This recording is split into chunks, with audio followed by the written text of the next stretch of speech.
आपने money heist series के बारे में तो सुना ही होगा, शायद देखी भी हो, और नहीं देखी तो छोटा सा ब्रीफ देते हैं। इस सीरीज की कहानी एक रहस्यमयी और जीनियस मास्टरमाइंड शख्स के इर्द गिर्द घूमती है, जिसे मूवी में नाम मिला है डी प्रोफेसर। प्रोफेसर एक ऐसी डकैती की प्लानिंग करता है जो पहले कभी नहीं हुई। इसके लिए वो 8 अलग अलग स्किल्स वाले अपराधियों की टीम बनाता है और उन्हें अलग अलग शहरों के नाम पर नाम देता है, जैसे टोक्यो, बर्लिन। अब आप सोच रहे होंगे कि हम मनी हाइस्ट की बात भला क्यों कर रहे हैं, तो इसका रीज़न है आज की हाइस्ट का तरीका और प्लानिंग जो मनी हाइस्ट की तरह ही है। इसे अमेरिकन हिस्ट्री की सबसे बड़ी बैंक चोरियों में गिना जाता है, जिसने एफबीआई के हाथ पांव फुला दिए थे, लेकिन फिर भी कई राज आज तक दबे हुए हैं। ये स्टोरी समझने के लिए हमें अमेरिका में जाना होगा। 1970 का दशक था, जब सड़कों पर पुरानी गाड़ियां दौड़ती थीं और अखबारों की हेडलाइंस लेने के लिए लोग सुबह जल्दी उठ जाया करते थे। ये वही समय है जब वियतनाम युद्ध की तस्वीरें मीडिया में हाईलाइट थीं। अमेरिकी सेना ने वियतनाम में डेरा डाल लिया था और साउथ वियतनामी सेनाओं ने कंबोडिया में हो ची मिन्ह ट्रेल को नष्ट कर दिया था। हालांकि इस समय अमेरिका बाहरी रूप से तो शक्तिशाली था, पर अंदर ही अंदर वो कई प्रॉब्लम्स को फेस कर रहा था, जैसे क्राइम जो लगातार बढ़ रहा था, और इस वजह से लोगों में डर और सरकार के खिलाफ नाराजगी बढ़ती जा रही थी। इसके अलावा राजनीतिक उथल पुथल भी सरकार की नींद उड़ा रही थी। सत्ता पक्ष को सत्ता से हटाने के लिए विपक्ष भी कमर कस रहा था। इन्हीं हालातों के बीच अमेरिकी सरकार को कुछ ऐसा भी सुनने को मिला जिसने देश की नींव को हिला कर रख दिया। पूरा माजरा अमेरिका के कैलिफोर्निया के लगुना निगेल से शुरू होता है, जो कैलिफोर्निया का एक शांत और अमीर इलाका है। ये बाहर से बिल्कुल नॉर्मल इलाका दिखता था, लेकिन इसकी असली ताकत तो अंदर छुपी हुई थी, क्योंकि यहीं स्थित थी यूनाइटेड कैलिफोर्निया बैंक, जो अमेरिका की वन ऑफ सेफेस्ट बैंक्स में से एक हुआ करती थी, जिसे भेदना लगभग नामुमकिन था, क्योंकि सुरक्षा के बिहाफ पर बैंक को चारों ओर से कैमरों से घेर दिया गया था। इसके अलावा सिक्योरिटी गार्ड्स पूरे दिन मुस्तैदी के साथ खड़े रहते थे। इसके अलावा सभी कर्मचारियों को पूरी वेरिफिकेशन के साथ जॉब मिलती थी और अलार्म सिस्टम ऐसा कि कोई ब्रेक कर ही ना पाए। मगर ये सब तो कुछ भी नहीं। इस बैंक की असली ताकत था एक विशाल वॉल्ट, जिसमें सोने चांदी के आभूषण, हीरे जवाहरात और करोड़ों डॉलर की नकदी रखी हुई थी। साथ ही अनगिनत लोगों की निजी संपत्ति और जरूरी कागजात भी थे। असल में उस वक्त लगुना निगेल स्थित यूनाइटेड कैलिफोर्निया बैंक अमेरिकन अमीरों का पहला भरोसा था। ये वो जगह थी जिस पर रईस सबसे ज्यादा भरोसा करते थे। उस वक्त ये सिर्फ एक बैंक नहीं थी, बल्कि अमीरों के खजाने का 2.0 वर्जन था। इसलिए इस तिजोरी की सुरक्षा के लिए बैंक मैनेजमेंट ने पुख्ता इंतजाम कर रखे थे। इसे कई लेयर्स में सेफ रखा गया था। जैसे सबसे पहले तो सेफ सबसे अंदर जाकर था, और यहाँ जाने की इजाज़त हर किसी को नहीं थी। स्टाफ के कुछ खास लोग जो कैश के लेन देन का काम करते थे, उन्हें ही यहाँ आने की इजाज़त थी, वो भी तब जब कोई सामान अंदर रखना हो या बाहर निकालना हो। तिजोरी के बाहर एक बड़ा सा गेट लगाया गया था, जिसका लॉक बैंक के मेन लोगों के अलावा किसी को नहीं पता था, और बिना लॉक खोले इस दरवाजे को खोलना नामुमकिन था। रिपोर्ट्स के अनुसार इस सेफ में हर वक्त 9 मिलियन से लेकर 30 मिलियन डॉलर तक की संपत्ति मौजूद हुआ करती थी। इसे अगर आज की डेट में देखें तो करीब 1000 करोड़ रुपए 24 घंटे इस तिजोरी में रहा करते थे, जिस वजह से चोर उचक्के और अपराधियों के लिए ये सेफ उनका ड्रीम टारगेट था, जिसे खोलने के लिए वो दिन रात दुआएं करते थे। हालांकि कभी किसी चोर की दुआ कबूल नहीं हुई, और शायद होती भी नहीं अगर बीच में अमेरिकी प्रेसिडेंट रिचर्ड निक्सन की एंट्री ना होती। दरअसल ऐसा दावा किया जाता है कि इस वॉल्ट में तत्कालीन राष्ट्रपति रिचर्ड निक्सन का पैसा रखा हुआ था, वो भी ब्लैक मनी, जो उन्होंने अवैध रूप से कमाई थी और इल्लीगल चुनाव फंड के रूप में इसी तिजोरी में सुरक्षित रख दिया था। वो बात अलग है कि इस बात के सही होने का कोई सबूत आज तक नहीं मिला है, लेकिन ये भी सच है कि इस तरह के काले धन की सच्चाई कभी सामने आती भी नहीं है। खैर, राष्ट्रपति के काले धन की वजह से इस पूरी घटना को एक राजनीतिक साजिश का रंग दिया जाता है, मगर ये पूरी कहानी सिर्फ एक मास्टरमाइंड के इर्द गिर्द घूमती है, जिसका नाम था अमिल डिंसियो। अमिल कोई साधारण चोर नहीं था, बल्कि अमेरिका का नामी चोर था, जिसका दिमाग कंप्यूटर की तरह तेज दौड़ता था। वो तिजोरियां तोड़ने में उस्ताद था। कैसा भी ताला हो, उसके हाथ से छूट जाए, ये पॉसिबल नहीं था। अमिल का एक उसूल था कि वो उन्हीं बैंकों को निशाना बनाता था जहां उसे मालूम हो कि लूटने के लिए कुछ बहुत बड़ा है, जिसके बाद न्यूज़ चैनल में सिर्फ उसी चोरी का नाम होगा। और क्योंकि इस बैंक की तिजोरी में राष्ट्रपति का काला धन छुपा हुआ था, तो अमिल ने डिसाइड किया कि इस बार इसी सेफ को निशाना बनाया जाएगा। इस चोरी से पहले थोड़ा अमिल डिंसियो के बारे में जानना भी जरूरी है। अमिल का जन्म 1930 के दशक में अमेरिका के ओहियो शहर में हुआ था। वो एक मिडिल क्लास फैमिली से बिलोंग करता था और ये एक इटालियन अमेरिकन फैमिली थी जहां परिवार को काफ़ी इंपॉर्टेंस दी जाती थी और रिश्तों को जोड़े रखने के लिए सैक्रिफाइस करना आम बात था। इस वजह से परिवार में प्यार भरपूर था, बस कुछ कमी थी तो पैसों की। इनकम सोर्स कम होने की वजह से अमिल के घर में पैसों की कमी कभी नहीं भर पाई। हर कदम पर उसे किसी ना किसी चीज़ के लिए सैक्रिफाइस करना पड़ा। अमिल की तरह कई और फैमिलीज भी थीं जो पैसों की कमी से जूझ रही थीं, लेकिन अमिल ने डिसाइड कर लिया था कि भले ही वो गरीबी में पैदा हुआ है लेकिन मरेगा अमीर होकर ही। इसलिए अब वो बहुत सारे पैसे कमाना चाहता था, इतने कि जिस चीज़ पर हाथ रखते वो उसकी हो जाए। लेकिन उस दौर में पैसे कमाना कोई हलवा नहीं था कि बनाया और खा लिया, क्योंकि एक तो अमेरिका का स्ट्रगलिंग फेज और दूसरा वियतनामी वॉर की वजह से हो रहा नुकसान, जिस वजह से रोजगार कम था और क्योंकि अमिल के पास उतनी अच्छी एजुकेशन नहीं थी कि वो किसी हाई प्रोफाइल जॉब में जा सकें। ऐसे में पैसे कमाए कैसे जाएं, ये सवाल उसे परेशान कर रहा था। पर तब उसकी नज़र पड़ी अपने आसपास ही रहने वाले कुछ लड़कों पर जो आर्थिक हालात कमज़ोर होने पर अपराध की दुनिया में ढंसते जा रहे थे, लेकिन मोटा पैसा छाप रहे थे। इसलिए अमिल ने भी क्राइम की दुनिया में कदम रखने का फैसला किया, जैसे चोरी, धोखाधड़ी और इल्लीगल एक्टिविटीज़। शुरू में उसे डर लगा कि कहीं पकड़ा ना जाए, कहीं जिंदगी शुरू होने से पहले ही खत्म ना हो जाए। लेकिन एक के बाद एक कई क्राइम करने के बाद भी जब वो बच निकला तो उसका आत्मविश्वास भी बढ़ गया। अब उसे किसी का डर नहीं था। जल्द ही उसने अपने ही रिश्तेदारों के साथ मिलकर अपराध करने शुरू कर दिए। अपने भाई, भतीजे और दूसरे चाहने वालों को भी अपने साथ मिला लिया। ये एक तरह से फैमिली क्राइम नेटवर्क बन गया था जहां भरोसा सबसे बड़ा हथियार था और इन सब का लीडर था अमिल, जिसकी एक खास बात थी कि वो हर क्राइम बहुत शांति, धैर्य और फुल प्रूफ प्लानिंग के साथ करता था। वो कई मौक़ों पर खुद को बाकी क्रिमिनल्स से अलग बता चुका था। कुछ रिपोर्ट्स के अनुसार वो खुद को रणनीतिकार समझता था। उसने अपने सोर्सेज को चारों तरफ एक्टिवेट कर दिया था जो उसे हर खुफिया तिजोरी की खबर दिया करते थे। ऐसे ही एक दिन अमिल फालतू बैठा अगले टारगेट के बारे में सोच ही रहा था कि उसके फ़ोन की घंटी बजती है। फ़ोन पर उस शख्स ने अमिल को ऐसी खबर दी कि उसका रोम रोम खुशी से झूम उठा। उस शख्स ने बताया कि कैलिफोर्निया बैंक के सेफ में राष्ट्रपति का इल्लीगल फंड रखा हुआ है और ख़ास बात यह है कि इस फंड की कहीं कोई जानकारी नहीं है क्योंकि ये अवैध है। जैसे ही उसे पता चला कि यूनाइटेड कैलिफोर्निया बैंक की तिजोरी में राष्ट्रपति निक्सन का काला धन रखा हुआ है, उसने तय कर लिया कि अब तो इसी बैंक पर हाथ साफ करना है। इसके कुछ कारण भी थे, जैसे पहला, अवैध धन है तो रिकॉर्ड ना होने की वजह से सरकार ये कभी नहीं चाहेगी कि इस चोरी का एग्जैक्ट अमाउंट लोगों के सामने आए। ऐसे में वो जितना चाहे उतना पैसा खर्च कर सकता था। दूसरी बात, सरकार ये भी नहीं चाहेगी कि चोर पकड़े जाएं और किसी भी कारणवश ये बताएं कि ये पैसा किसका था और सरकार का नाम सामने आए। इसके अलावा पुलिस को भी शांति के साथ काम करने के आदेश दिए जाएंगे ताकि ज़्यादा हूँ हल्ला ना हो। साथ ही इस चोरी की शिकायत बैंक भी कभी खुलकर नहीं करेगा और ना ही राष्ट्रपति खुद लाइव आकर इस चोरी के बारे में बता पाएंगे। मतलब अमिल के लिए ये एक परफेक्ट टारगेट था जिसकी शायद कोई एफआईआर भी नहीं होने वाली थी। इसलिए अमिल ने तय कर लिया कि अब तो इस बैंक को लूटना ही है। वो महीनों पहले से ही बैंक की रेकी करने लगा। उसे पता था कि इस काम में किसी और को लगाना रिस्की हो सकता है, इसलिए वो खुद ही रोज सवेरे बैंक के बाहर जाता और हर एम्प्लॉय की टाइमिंग नोट करता। कब कौन आता है और कब जाता है उसे अच्छी तरह से पता था। गार्ड की टाइमिंग भी अमिल ने रट ली थी। इसके अलावा कब काम ज़्यादा होता है और कब फ्री टाइम होता है ये बात भी अमिल ने पता कर ली थी। ये सब करते हुए अब उसे कई महीने गुजर चुके थे और अब बारी थी एक फुल प्रूफ प्लान की, जिसके बिना इतनी बड़ी चोरी को अंजाम देना नामुमकिन था। लेकिन अमिल के लिए अकेले इस कांड को अंजाम देना भी इम्पॉसिबल था। यानी प्लान से भी पहले उसे ज़रूरत थी एक टीम की, जिसके लिए सबसे पहले तो उसने अपने रिश्तेदारों पर भरोसा जताया और सबसे पहले अपने सगे भाई जेम्स डिंसियो को शामिल किया।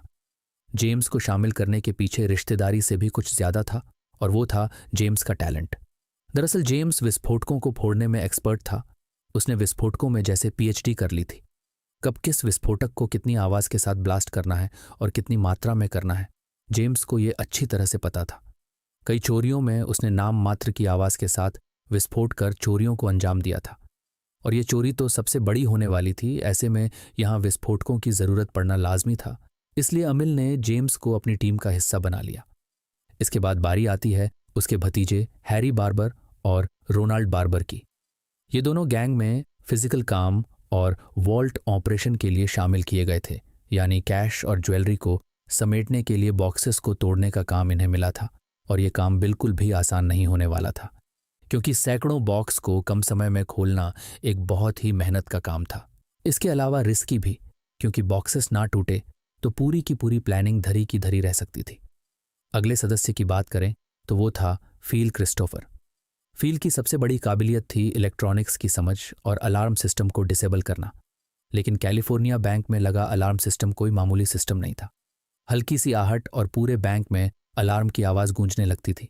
सिर्फ बैंक ही नहीं, इसकी आवाज़ नज़दीकी पुलिस स्टेशन में भी बजती थी। ऐसे में इस अलार्म को डीएक्टिवेट करना पूरी चोरी का सबसे ज़रूरी काम था, क्योंकि अगर अलार्म बज जाता तो पूरी योजना पर पानी फिर जाता। इसलिए फील ने यह सुनिश्चित किया कि चोरी के दौरान कोई अलार्म ट्रिगर ना हो और पुलिस को भनक तक ना लगे, और इसके लिए एक ऐसा शातिर तरीका निकाला गया जिसने एफबीआई को भी हैरत में डाल दिया। दरअसल अमिल और उसकी टीम जानती थी कि अलार्म के तारों को काटना बेवकूफ़ी होगी, क्योंकि वायर कटते ही सिस्टम एक्टिवेट हो जाएगा और अलार्म बजने लगेगा। मतलब उन्हें कुछ ऐसा करना था कि तारों को काटने की ज़रूरत ही ना पड़े। तब अमिल और फिल के दिमाग में एक खुराफाती चीज़ दौड़ी। अमिल मार्केट गया और एक्सपैंडिंग पॉलीयूरेथेन फोम के कई कैन उठा लाया। ये वही फोम होता है जिनका यूज़ घरों में पड़ी दरारों को भरने के लिए किया जाता है। ये फोम हवा के संपर्क में आते ही इतना सख्त हो जाता है कि इसे निकालना मुश्किल हो जाता है। अब अमिल ने सोचा कि अगर वो अलार्म बॉक्स के अंदर इस फोम को स्प्रे कर देंगे, इससे अलार्म की घंटी जाम हो जाएगी और वो बज नहीं पाएगी। अलार्म का मसला तो क्लियर हो गया। अब प्रॉब्लम ये थी कि सेफ में दाखिल कैसे होंगे, क्योंकि रेकी करते हुए अमिल ने देख लिया था कि सेफ को कंक्रीट से बनी कई फीट मोटी दीवार में कैद करके रखा गया है। इसके अलावा दरवाजे पर लॉक भी हैवी है। इसके अलावा वो एरिया चारों तरफ से कवर था। मगर अमिल भी कहाँ हार मानने वाला था। उसने सोचा, दीवार ना सही, छत से तो जा ही सकते हैं। हालांकि छत भी काफ़ी मजबूत और मोटी थी, लेकिन इसे भेदने के लिए अमिल के पास जेम्स था। लेकिन इस तरह के ऑपरेशंस में सिर्फ चोरी करना ही एक काम नहीं होता, बल्कि उससे पहले और बाद में भी काफ़ी कुछ तैयार करना पड़ता है। और इसी तैयारी को देखने के लिए अमिल ने अपने बहनोई चार्ल्स मलिगन को भी गैंग का हिस्सा बना लिया। चार्ल्स का काम था लॉजिस्टिक्स और सपोर्ट देना। वो ज़रूरी उपकरण, ट्रांसपोर्ट और दूसरी चीज़ें जैसे औजार, बैग्स जो चोरी में ज़रूरी थे, वो सब अरेंज करने वाला था। इन सब के अलावा एक और बंदा था, चार्ल्स ब्रोक्ट, जो तकनीकी और सपोर्टिव कामों में हेल्प करने वाला था। उसकी भूमिका टीम को बैकअप देने की थी, साथ ही ज़रूरत पड़ने पर स्थिति को संभालने की। इस तरह 1 से 8 लोगों की टीम बनकर तैयार हो चुकी थी। अब बारी थी फुल प्रूफ प्लानिंग की, जिसका मास्टरमाइंड था अमिल, जिसने सबसे पहले तो बैंक में घुसने के लिए छत के रास्ते को चुना, क्योंकि उसे डायनामाइट से उड़ाना दीवारों के मुकाबले ज़्यादा आसान था। ऊपर से दीवारों का छेद कोई भी आसानी से देख सकता था, जबकि छत को कोई तभी देखता जब बैंक खुलती। दूसरी चीज़, उसने ही अलार्म बॉक्सेस में फोम भरकर उन्हें जाम करने की तरकीब सुझाई, ताकि पुलिस को भनक तक ना लगे और वो अपना काम मज़े से कर सकें। लेकिन वर्किंग डेज में प्रॉब्लम हो सकती थी, इसलिए अमिल ने डिसाइड किया कि वो चोरी वीकेंड से ठीक 1 दिन पहले करेंगे, ताकि 1-2 दिनों तक तो किसी को इस चोरी की भनक भी ना लगे। अब इस चोरी को स्टेप बाय स्टेप समझें तो सबसे पहले उन्होंने बैंक के नज़दीक एक टाउन हाउस किराए पर लिया, क्योंकि ओहियो यानी अमिल के नेटिव टाउन से कैलिफोर्निया की दूरी बहुत ज़्यादा थी, जिस वजह से वो और उसकी टीम सबसे पहले तो कैलिफोर्निया पहुंचे, वो भी बड़े शातिराना अंदाज में। सभी ने नकली पासपोर्ट और पहचान बनाई और अलग अलग समय पर कैलिफोर्निया पहुंचे, ताकि कभी पुलिस अगर फ्लाइट्स के रिकॉर्ड में उनके आने का रिकॉर्ड ढूंढे तो एक साथ कैलिफोर्निया पहुंचने का कोई सुराग ना मिले और पुलिस उन पर शक ना करे। इसके बाद टाउन हाउस किराए पर लिया, जो उनका बेस बना। यहाँ से उन्होंने महीनों तक बैंक पर नज़र रखी और अपनी प्लानिंग करते रहे, साथ ही सही वक्त आने का इंतज़ार भी करते रहे, और आखिरकार उन्हें वो वक्त भी मिल गया। 24 मार्च 1972 शुक्रवार का दिन था। अगले 2 दिनों तक बैंक पूरी तरह से बंद रहने वाली थी। परिंदा भी वहां पर नहीं मारने वाला था, इसलिए अमिल ने डिसाइड किया कि वो आज रात ही चोरी को अंजाम देगा। उसने अपनी टीम को पूरी तरह से तैयार कर लिया। सबके लिए काले लिबास लाए गए, ताकि कोई देख भी ले तो पहचान ना पाए। इसके अलावा डायनामाइट बॉक्स खोलने के लिए लोहे के औजार और बैग्स लाए गए। देर रात को जब पूरा शहर सो गया, सड़कों पर गाड़ियों की आवाज़ बिल्कुल बंद हो गई जब सन्नाटा अपने पीक पर पहुंचा तब अमिल और उसकी टीम बाहर निकली। काले लिबास में दबे पांव वो सब बैंक की छत पर पहुंचे और अलार्म बॉक्स को ढूंढने में लग गए। जैसे ही बॉक्स मिला, अमिल ने बड़ी सावधानी के साथ उसमें एल्यूमिनेशन फोम को धीरे धीरे भर दिया। कुछ ही देर में पूरा बॉक्स फोम में लिपट गया और जैसा अमिल ने सोचा था, उसकी घंटियां फोम से चिपकने की वजह से अपनी जगह से हिली ही नहीं। ये देखकर पूरी टीम के चेहरे पर खुशी छा गई, क्योंकि पहला पड़ाव उन्होंने पार कर लिया था। अब बारी थी अगले पड़ाव यानी छत के सहारे अंदर घुसने की, जिसके लिए जेम्स को आगे बुलाया गया। जेम्स ने देखा कि अमिल ने जितनी बताई थी, ये छत तो उससे भी ज्यादा मोटी है, लेकिन इस तरह की तोड़फोड़ में वो एक्सपर्ट था, इसलिए उसने बहुत कम एक्सप्लोजन से डायनामाइट्स को भर लिया और एक जगह छेद करके उसमें फंसा दिया, ताकि ब्लास्ट के साथ ही छत पर एक होल बन जाए। लेकिन अमिल को डर था कि अगर एक्सप्लोजन से जरा सी भी आवाज आ गई तो मुसीबत हो सकती है, पर किस्मत ने उनका साथ दिया और आवाज इतनी तेज हुई ही नहीं कि बैंक के बाहर या आसपास बैठा कोई व्यक्ति सुन ले, बल्कि आवाज इतनी धीमी थी कि सिर्फ अमिल और उसकी टीम को ही सुनाई दी। इस तरह ये लोग अपना दूसरा पड़ाव भी पार कर चुके थे, लेकिन अधूरा। दरअसल ब्लास्ट की वजह से दीवार में जो छेद हुआ वो ज्यादा बड़ा नहीं था। वो इतना छोटा था कि सिर्फ एक नॉर्मल साइज वाला आदमी ही अंदर जा सकता था, मगर अमिल को तो बैग्स में भरकर पैसे ले जाने थे, इसलिए ड्रिलिंग मशीन से छत के उसी एरिया में खुदाई की गई और जल्द ही एक बड़ा गड्ढा बनकर तैयार हो गया, जिसमें से ये सभी आराम से निकल सकते थे। इससे भी खास बात ये थी कि ये छेद सीधा वॉल्ट तक पहुंचने का रास्ता दे रहा था, मतलब कहीं और मेहनत करनी ही नहीं थी। अब अमिल और उसकी टीम नोटों से कुछ ही कदम दूर थी, इसलिए एक एक कर ये लोग वॉल्ट के अंदर घुस जाते हैं। मगर सभी वॉल्ट में नहीं घुसे थे, बल्कि हर किसी को उसका काम पहले ही सौंप दिया था और ये सब अपना अपना काम कर रहे थे। जैसे कुछ छत से आसपास निगरानी रख रहे थे ताकि कोई आए तो पहले ही अपने दोस्तों को इन्फॉर्म कर सकें।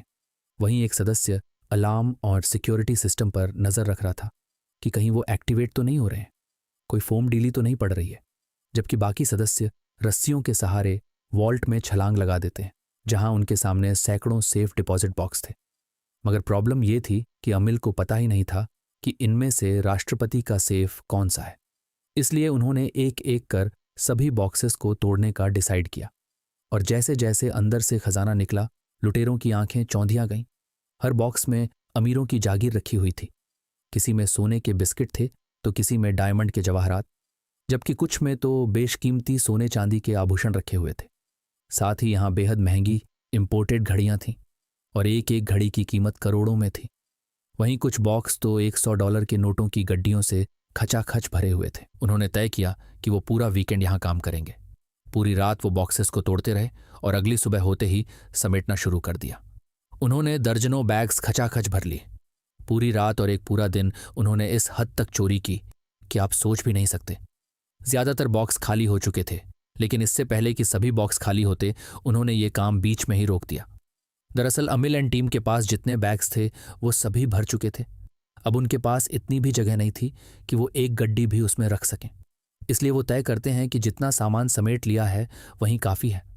रिपोर्ट्स की माने तो इन बैग्स में अमिल एंड टीम ने करीब $30 मिलियन की नकदी और जेवरात समेट लिए थे, जो आज के समय में 65 से 90 मिलियन USD के बराबर हैं, यानी भारतीय रुपये में 540 से 750 करोड़ रुपए, जो इतने थे कि उनकी आने वाली पीढ़ी और उनकी भी आने वाली पीढ़ी अगर बैठकर खाना चाहें तो आराम से खाए। काम पूरा होते ही वो लोग रात होने का इंतजार करने लगे और रात होने तक जो कुछ छोटा मोटा उठा सकते थे उसे भी उठा लिया। और फिर जैसे ही अंधेरा हुआ, चार्ल्स और मलिगन बैग्स को उठाने के लिए गाड़ियां लेकर पहुंचे, जिनमें भरकर खजाना बेस कैंप यानी टाउन हाउस तक लाया गया, जहां कुछ देर की शांति के बाद हलचल शुरू हो गई। रात के सन्नाटे में ही अमिल ने सबको बराबर का हिस्सा दे दिया, जो बहुत ज्यादा था। इसलिए अमिल ने सभी को हिदायत दी कि कोई भी अपना पैसा अचानक से खर्च नहीं करेगा, ना ही ज्यादा शो ऑफ करेगा, बल्कि जैसे अब तक अपनी नॉर्मल लाइफ जी रहे थे वैसे ही जीते रहेंगे, ताकि किसी को उन पर शक ना हो जाए और पुलिस इस फिजूल खर्चे की वजह से उनके पीछे ना पड़ जाए। साथ ही अमिल ने तय किया कि अब वो लोग यहां नहीं रहेंगे, आज रात की फ्लाइट से ही ओहियो निकल जाएंगे। लेकिन जाने से पहले सारे सबूत मिटाने थे। सेफ के अंदर से तो वो पहले ही अपने हैंड और फुटप्रिंट्स को साफ कर चुके थे। अब बारी थी इस घर को छोड़ने की और चोरी में इस्तेमाल हुई चीजों को नष्ट करने की।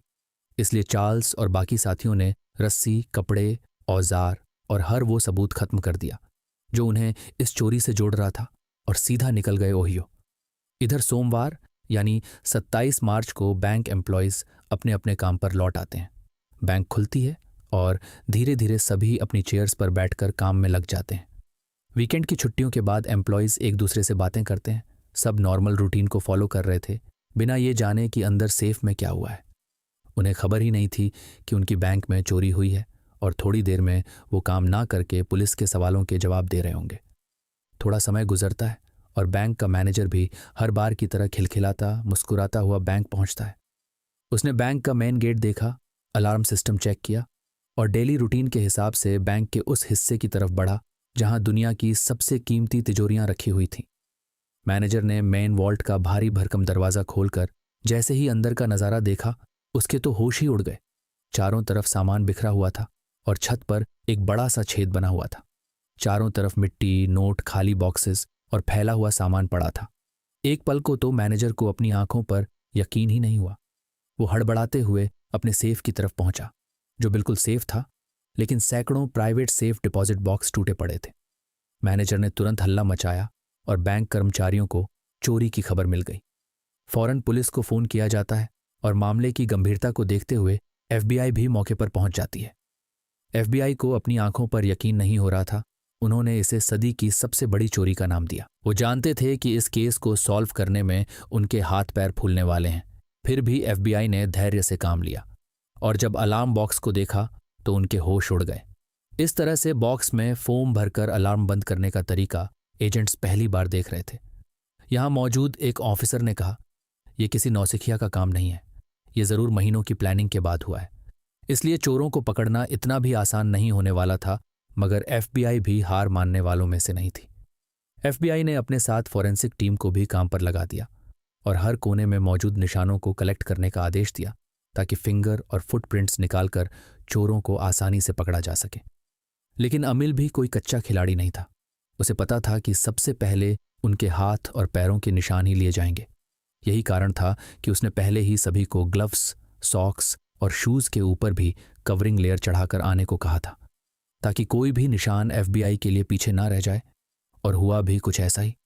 फॉरेंसिक टीम की तमाम कोशिशों के बावजूद उन्हें कोई भी प्रिंट नहीं मिला, मगर FBI ने दोबारा से कोशिश करने को कहा, पर कुछ नहीं हुआ। इसलिए बैंक के कर्मचारियों से पूछताछ हुई, आसपास के लोगों से पूछताछ हुई, मगर किसी को कुछ नहीं पता था। मानो चोर हवा में आए और हवा में ही गायब हो गए। ऊपर से बैंक चोरी की सही राशि बताने को तैयार नहीं था, ना ही ऑफिशियली इस केस को उछालने की इजाजत दे रहा था। साथ ही राष्ट्रपति के फंड्स के बारे में तो कोई जानकारी दी ही नहीं गई। लेकिन FBI जानती थी कि चोरी बहुत बड़ी रकम की हुई है, इसलिए वो अपने स्तर पर महीनों तक लगी रहती है, पर कोई फायदा नहीं होता। दूसरी तरफ अमिल और उसकी टीम ओहियो में इत्मीनान से बैठी थी। अमेरिकन इतिहास की सबसे बड़ी चोरियों में से एक को अंजाम देने के बाद वो ऐश से अपनी जिंदगी जी रहे थे। और क्योंकि इतना वक्त गुजर चुका था तो उन्हें लगा कि अब तो कोई उन्हें क्या ही पकड़ पाएगा, स्पेशली तब जब वो कैलिफोर्निया से सैकड़ों किलोमीटर दूर है और उनके खिलाफ कोई सबूत पुलिस के पास नहीं है।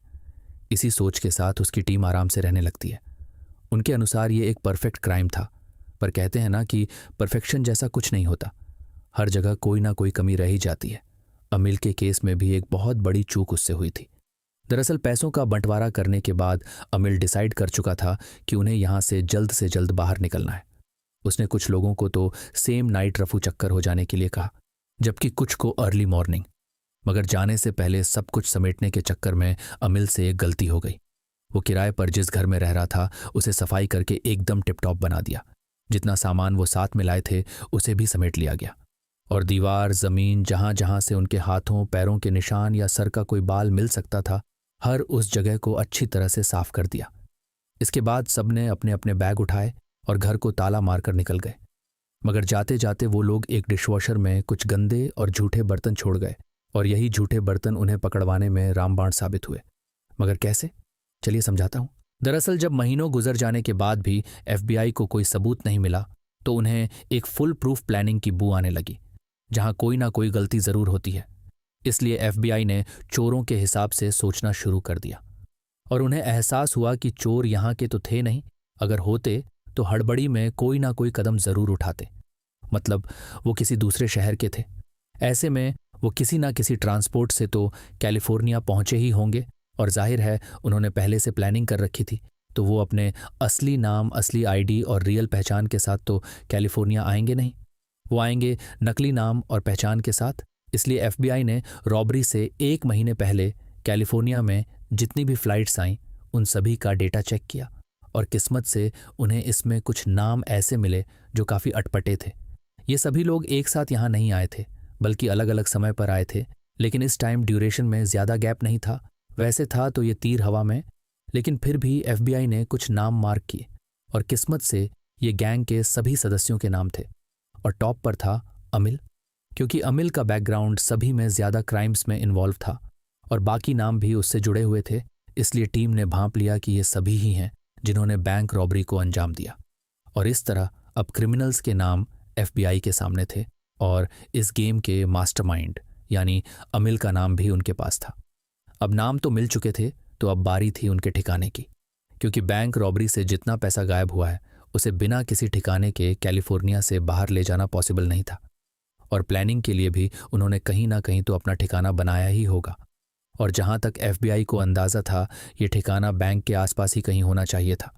इसलिए उन्होंने नज़दीक ही खाली पड़े घरों को खंगालना शुरू किया, जो पेनिंग गेस्ट्स की तलाश कर रहे हों और जहां से हाल ही में किसी ने घर खाली किया हो।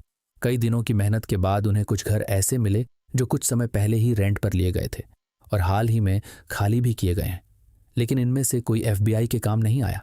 मगर यहाँ से वो एक टाउन हाउस में पहुंचे जो फॉर रेंट के लिए अवेलेबल था, और ऑनर से पूछने पर पता चला कि कुछ समय पहले ही यहाँ 6 से 7 लोग रहने के लिए आए थे। उन्होंने पूरा रेंट एडवांस में ही दे दिया था, और रॉबरी के तुरंत बाद वो यहाँ से बिना बताए फरार भी हो गए। इस पर ऑनर को शक हुआ कि कहीं उसने रॉबर्स को तो अपने घर में पनाह नहीं दी थी। वहीं एफबीआई को भी यकीन हो गया कि वो जिन्हें तलाश रहे हैं उनके सबूत उन्हें इसी घर से मिलेंगे। इसके लिए पूरे टाउन हाउस को अच्छी तरह से खंगाला जाता है। एक एक चीज़ की फॉरेंसिक जांच करवाई जाती है। दरवाजे, खिड़की, टेबल, सोफे, हर कोने में से फिंगर और फुटप्रिंट्स को कलेक्ट किया जाता है।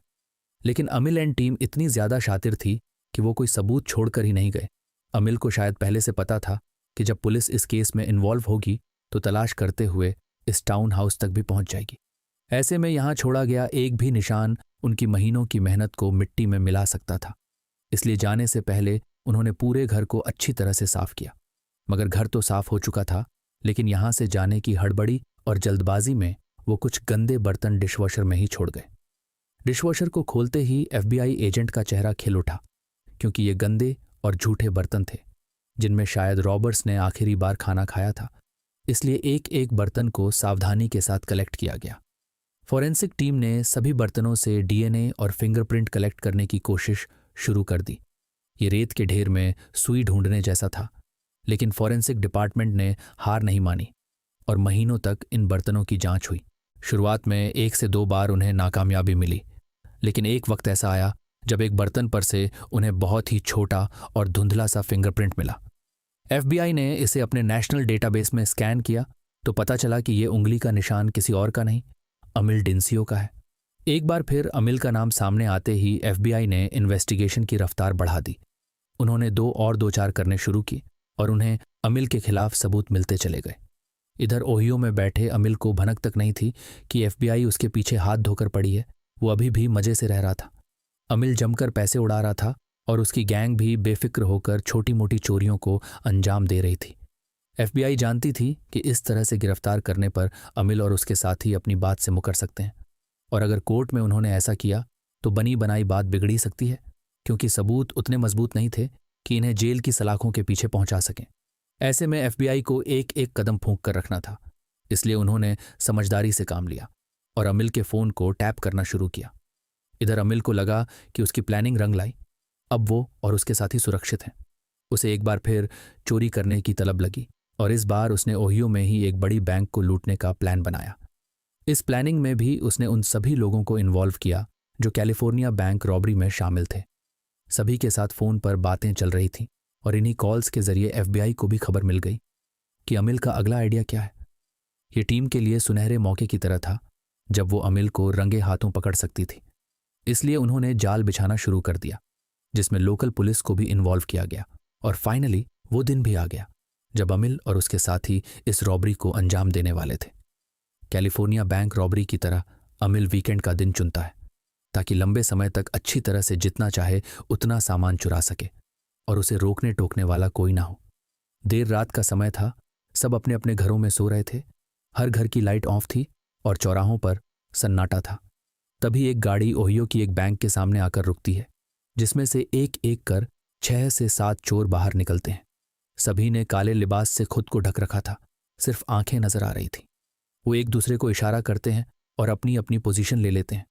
अमिल और 2 साथी बैंक के ऊपर चढ़ने की कोशिश कर ही रहे थे कि इतने में FBI और लोकल पुलिस उन पर धावा बोल देती है और सभी को रंगे हाथों पकड़ लिया जाता है। अमिल ने कभी सोचा भी नहीं था कि वो इस तरह से FBI के हत्थे चढ़ेगा। वहीं उसके कुछ साथी जो इस बार की चोरी में उसका साथ नहीं देना चाहते थे, वो अफसोस करते रह गए कि अगर अमिल की बात मानकर यहां ना आते तो कभी पकड़े ना जाते। मगर अब वो सब हिरासत में थे।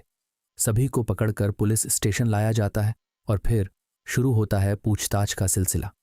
शुरुआत में अमिल बैंक रॉबरी में अपना हाथ होने से साफ इनकार करता है, मगर जब उसे सबूत दिखाए जाते हैं तो वो टूट जाता है और अपना गुनाह कबूल कर लेता है।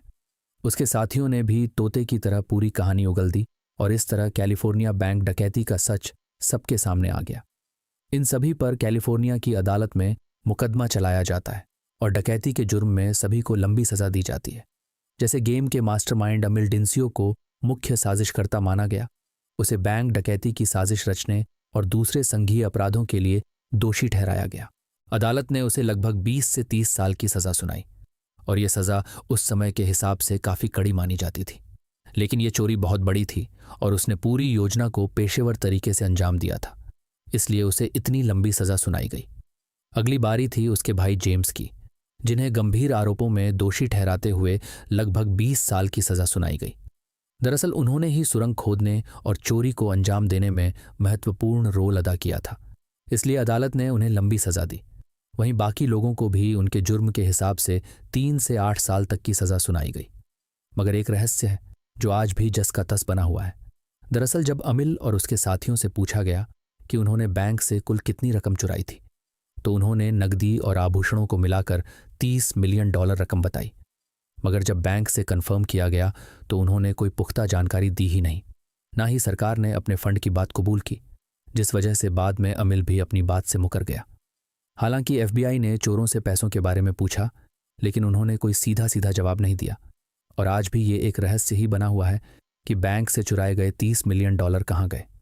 इन पैसों के लिए बाद में कई थ्योरीज भी निकल कर आईं, जिनमें से पहली ये थी कि इसमें से कुछ पैसा FBI ने रिकवर कर लिया था और बाकी अमिल और उसके साथियों ने खर्च कर दिया था। मगर FBI ने कितना पैसा रिकवर किया, ये भी एक सस्पेंस है। दूसरी थ्योरी के अनुसार अमिल को पता था कि अगर वो पकड़े जाते हैं तो पूरे पैसे वापस देने होंगे, इसलिए उसने पहले ही इन पैसों को एक खुफिया जगह पर छिपा दिया था। उसकी टीम ने भी इसमें उसका साथ दिया और सबने मिलकर ये फैसला लिया, जिसकी जानकारी उनके अलावा शायद किसी और को भी थी जो उनके बाद इस पैसे का इस्तेमाल कर सके। मगर ये कहानी कितनी सही है, ये भी कोई नहीं जानता। अगली कहानी के अनुसार शायद बैंक में राष्ट्रपति का कोई अवैध धन था ही नहीं, बल्कि ये सिर्फ हाइप क्रिएट करने के लिए कहा गया था और बैंक से इतनी ज्यादा चोरी भी शायद नहीं हुई थी, क्योंकि इतना सारा पैसा आभूषण प्लेन से इन चोरों के लिए एक शहर से दूसरे शहर ले जाना कोई आसान काम नहीं था। इतने बड़े बड़े बैग्स को लेकर प्लेन में चढ़ना रिस्की था, इसलिए उन्होंने बहुत छोटा अमाउंट चुराया होगा। मगर खबर फैल गई $30 मिलियन की। हालांकि ये सिर्फ थ्योरीज हैं, उस पैसे का क्या हुआ ये सिर्फ अमिल और उसकी टीम जानती है। यूं तो ये अमेरिका के इतिहास की सबसे बड़ी और शर्मसार कर देने वाली घटना है, लेकिन इस एक घटना ने बैंकिंग सिस्टम्स को काफी हद तक सुधार दिया था। दरअसल इस बैंक रॉबरी के बाद अमेरिका की सभी बैंकों ने अपनी सिक्योरिटी पर खास ध्यान देना शुरू कर दिया। सुरक्षा प्रणाली को लेकर बड़े बड़े बदलाव लिए गए, जैसे अलार्म सिस्टम को पहले से ज्यादा मजबूत और वर्किंग बनाया गया, जो किसी भी फोम या लिक्विड से ना अटके और हर वर्स्ट सिचुएशन में अपना काम करता रहे। इसके अलावा कई बड़े बैंकों ने अपने अलार्म सिस्टम को डायरेक्ट पुलिस स्टेशन से कनेक्ट किया, ताकि थोड़ी सी भी हलचल होने पर तुरंत पुलिस एक्टिव हो जाए और बड़ा कांड होने से पहले मौके पर पहुंच जाए। इसके अलावा हर बैंक में CCTV कैमरे लगवाए गए। बैंक के अंदर बाहर और सेफ में तो स्पेशली कैमरे लगाए गए, ताकि कोई भी आपातकालीन घटना होने पर बैंक के पास सबूत और रिकॉर्ड दोनों रहे। इसके अलावा सिक्योरिटी गार्ड्स की संख्या बढ़ाई गई और अवैध इनकम को सेव रखने से पहले 10 बार सोचा गया। लॉकर्स की सुरक्षा भी बढ़ाई गई और बैंक में अपॉइंट होने वाले कर्मचारियों की ज्वाइनिंग से पहले और ज़्यादा सख्त इंटरव्यू होने लगे।